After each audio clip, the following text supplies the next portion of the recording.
Welcome to Ovary-Acting, your ecosystem for all things women, where we take your health and wellness seriously, but ourselves, not so much.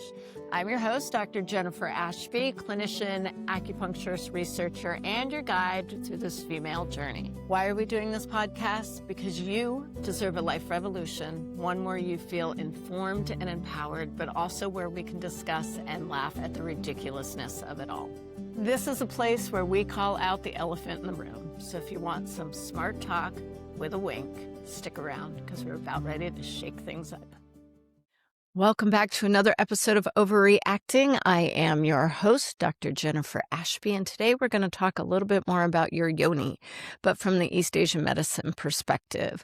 We talked about your Yoni with Erinn Lance, the health of your Yoni throughout your lifespan, and today we're just going to really talk about it from the perspective of the medicine that I get to practice. So I'm going to talk to you about what East Asian medicine has always known about your Yoni. And before you wonder why I'm not using the word that you learned in health class, I'll tell you. The clinical term most of us grew up with comes from the Latin word for a sheath or a sword, named by men for men. And I think we can do better than that.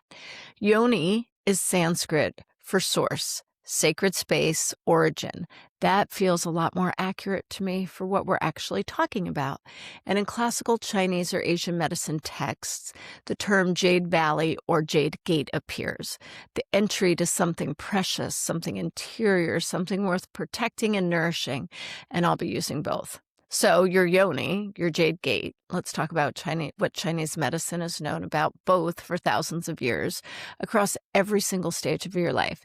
Because this is not just a menopause conversation. This is a whole life conversation for all women. And it starts earlier than you might think.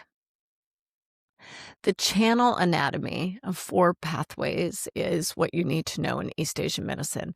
Nothing in the body exists in isolation. Every tissue, every symptom, every change you experience is part of a larger web of relationship. And your Yoni sits at the intersection of 4 major pathways that tell us an enormous amount about what is happening and why at every stage of your life. The first is the Ren Mai, the conception vessel. This extraordinary channel runs through the center of your body, through your uterus, and through the Jade Gate itself, and it covers all of the yin in your body. Think of it as a master channel of moisture and tone and tissue quality throughout your entire reproductive tract. When the Ren Mai is well nourished, your tissue is healthy, moist, and resilient. When it becomes depleted from chronic stress, overwork, poor nutrition, or the natural transitions of aging, your Yoni reflects that depletion directly. The second is the Chong Mai, also known as the Sea of Blood. This is arguably the most important channel in this conversation. The Chong Mai is the deepest reservoir of blood and jing in your entire body. Where the Ren Mai governs moisture and tone, the Chong Mai governs the actual substance behind the tissue, the richness, the thickness, the elasticity, the blood supply. When the Chong Mai is full, your Yoni has depth and resilience, natural lubrication and responsiveness. And here's a part that you need to hear me say. The Chong Mai does not connect just to your Yoni. It connects to your Yoni, your uterus, your breasts, and your heart in one continuous channel. This is why Yoni symptoms, breast changes, heart palpitation, emotional volatility so often arrive together at any major hormonal transition. They are not separate symptoms. They are one Chong Mai speaking in multiple locations at once. The third is the kidney channel. The kidneys are the root of all yin and yang in the body, and the storehouse of your jing, your deepest constitutional essence. The kidney channel runs from the sole of the foot up through the inner leg, through the inner thigh, and connects directly to the reproductive organs and the Jade Gate. This is not incidental anatomy. The kidney is the organ system most responsible for the tissue quality, moisture, warmth, and vitality of the yoni at every stage. When the kidney yin is abundant, the jade gate is moist, elastic, and well-nourished. When the kidney yang is strong, the jade gate has warmth, blood flow, and arousal capacity.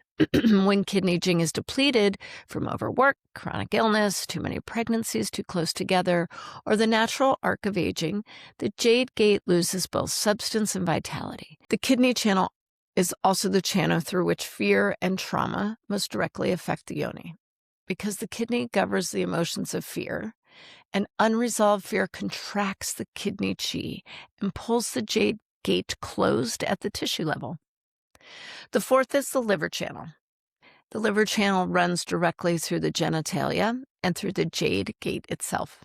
The liver governs the smooth flow of chi and blood throughout the body. So when it is constrained from stress or suppressed anger or suppressed any emotions over time through chronic tension, blood flow to the yoni is impaired. When the liver blood is deficient, the tissue becomes dry and undernourished. When liver heat or damp heat accumulates in the liver channel, it shows up as inflammation, abnormal discharge, inflammation, burning, irritation, and itching. Your liver and your yoni are in constant conversation across your entire life, whether you know it or not. Little commercial break. Back to my book, The Energy Prescription, Ancient Wisdom and Modern Science for Thriving Through Menopause, Wiley Publishing and Jossie Bass, available for pre-order now on almost every single online bookstore you can imagine, small and privately owned up to the big conglomeration. Now for a brief commercial, I want to introduce you to something called Women's Lib. It's a non-hormonal daily libido tincture for women navigating midlife stress and low sexual desire. It combines research-backed botanicals with partnered encapsulation technology designed to support better delivery and absorption. So feeling connected to your body again can be part of your daily wellness ritual. To learn more, go on to womenslib.com for a natural choice for arousal. Before we talk about specific life stages, I need to give you one foundational concept because it is the thread that connects everything. In East Asian medicine, there's a concept called Tiangui. You may have heard me speak of it already. It's like the heavenly water or heavenly dew. It is your period. It is the refined essence that drives the entire arc of a woman's reproductive life. It arrives at menarche, governs fertility and reproductive vitality throughout the childbearing years, and its gradual decline and eventual cessation defines the menopausal transition. Tiangui is not estrogen, though it correlates with it. It is the deeper constitutional substance from which reproductive vitality flows, rooted in kidney jing, which you've heard me talk about, and dependent on that critical relationship being intact, that heart-kidney axis. In East Asian medicine, the heart fire and the kidney water must be in constant dynamic communication. Kidney water rises to cool and anchor the heart. Heart fire descends to warm and activate the kidney, and this dialogue governs sleep, emotional stability, arousal, and the entire reproductive system. Tiangui itself depends on this communication being alive and well. What this means practically is profound. A woman whose heart-kidney axis is disrupted through chronic stress, unprocessed trauma, sleep deprivation, or prolonged emotional depletion will experience more difficulty at every level, at every hormonal transition in her life. Not just menopause, puberty, postpartum, perimenopause, every transition that asks something of her. Tiangui is shaped by how well her heart and kidneys are talking to each other. This is the framework underneath everything I'm about to tell you. So keep it in your back pocket for now. Okay, so let's talk about your yoni through all your stages of life. So we have menarche in the teenage years. In East Asian medicine, menarche are your first period, the arrival of the Tiangui, the moment that kidney jing has matured enough to initiate the menstrual cycle and open the Jade gate to its full reproductive function. This is a major constitutional event, not just a biological one. The Yoni in the teenage years is governed by rising kidney qi, surging liver qi, and a Chong Mai that we just discussed that is just beginning to fill. Clinically, this is when teenage girls so commonly experience liver qi stagnation symptoms: painful period, breast tenderness, emotional intensity, and cyclical Yoni symptoms that track with the menstrual cycle. The liver is learning to manage the new demands being placed on it. What supports Yoni health at this stage is adequate sleep to protect the consolidating kidney jing, warm, nourishing food to build blood and support the spleen, and emotional environments where young women feel safe enough to process rather than suppress what she is feeling. A teenage girl who learns to suppress her emotions, her anger, her needs, she's already beginning to build liver qi stagnation pattern, and that's going to follow her for decades. Now we're going to go into the reproductive years. Through the childbearing years, the Jade gate is governed primarily by the relationship between the liver blood, kidney yin, and the Chong and Ren Mai. When these are in good supply and good communication, Yoni health is generally pretty robust. It's got adequate lubrication, healthy tissue tone, comfortable intimacy, and a microbiome dominated by protective lactobacillus species, which keeps our pH normal. The most common pattern in this life stage are liver qi stagnation. This is from chronic stress and overwork and emotional suppression. And then also there can be damp heat in the lower jiao. This is from a poor diet, antibiotic use, or constitutional tendencies that some women have. Cyclical Yoni symptoms or recurrent infections, pain with intimacy, and pelvic floor tension are all patterns of the Jade gate speaking during the reproductive years. This is also the stage where sexual trauma, chronic relationship stress, and accumulated weight of not being heard in intimate context begins to write itself into the tissue of the yoni. In East Asian medicine, this is not a metaphor. The kidney channel and the liver channel both run through the jade, and what you carry emotionally in your intimate life lives in those channels. Postpartum and pregnancy place extraordinary demands on the Chong Mai and the kidney jing, and the blood too. The yoni during pregnancy is flooded with blood and qi to support the growing life. Many women noticed increased lubrication, increased sensitivity, and tissue fullness during this time, which is the Chong Mai in full expression. Postpartum is a totally different story, and one that is not told honestly enough. The birth process, regardless of how it unfolds, depletes qi, blood, jing, and the Chong and Ren Mai profoundly. The Jade gate postpartum is in a state of genuine deficiency. Dryness, pain with returning to intimacy, which is just sex, pain with returning to sex, reduced sensation, pelvic floor changes that are not minor inconveniences. And all of this we are told to push through. They are signals of qi and blood deficiency and a depleted Chong Mai that needs real nourishment and real time. East Asian medicine has always taken the postpartum period seriously in a way that Western medicine has not. The classical recommendations dedicated to postpartum recovery are warm foods, rest, protection from cold, wind, and herbs, and blood nourishment are specifically designed to restore what birth depleted, including the health of the Jade gate. The rushed return to our normal that our culture demands of postpartum women is, in East Asian medicine terms, a direct assault on the Chong Mai and the kidney jing that they're most vulnerable time. Perimenopause is the transition during which the Tiangui begins to gradually decline, and the Chong Mai begins to empty. This does not happen overnight. and does not happen the same way for every woman.